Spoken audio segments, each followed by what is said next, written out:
Railway station पर रहने वाला एक भिखारी हर दिन आने जाने वाली ट्रेन के पैसेंजर से कुछ सिक्के मांगकर अपना पेट भरता था।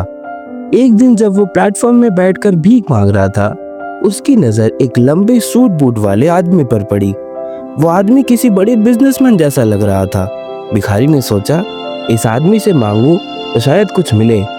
लेकिन तभी कुछ ऐसा हुआ जो भिखारी ने सपनों में भी नहीं सोचा था। उस आदमी ने कहा, तुम सिर्फ मांगते ही रहोगे या कभी किसी को कुछ दोगे भी? भिखारी हैरान था। बोला, मैं तो भिखारी हूँ, देने लायक मेरे पास तो कुछ नहीं। बिजनेसमैन ने बस इतना कहा, जब देने को कुछ नहीं तो मांगने का भी हक नहीं। मैं एक व्यापारी हूँ और व्यापार में लेना देना दोनों होता है। और वो आदमी ट्रेन पर चढ़ गया।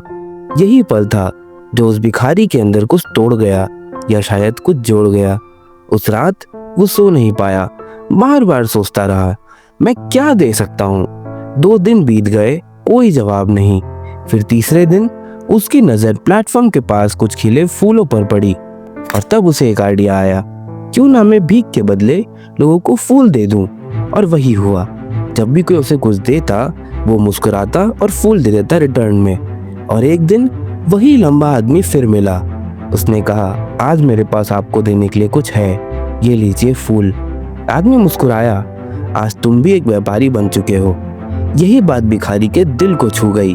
उस दिन उसने आसमान की तरफ देखा और जोर से कहा, मैं भिखारी नहीं, मैं एक व्यापारी हूँ। लोगों ने सोचा पागल हो गया है, लेकिन वो गायब हो गया और कई महीनों तक नहीं दिखा। 6 महीने बाद वही स्टेशन, 2 सूट बूट पहने आदमी एक दूसरे से मिलते हैं। एक बोलता है, याद करो, मैं वही भिखारी हूँ जिसे आपने एक दिन कुछ समझाया था।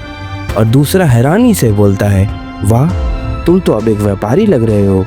और फिर भिखारी से व्यापारी बनने वाला आदमी कहता है, लोग मुझे भीख नहीं देते थे, वो मेरे से फूल खरीदते थे, लेकिन मैं खुद को भिखारी समझता था, इसलिए कभी समझा नहीं।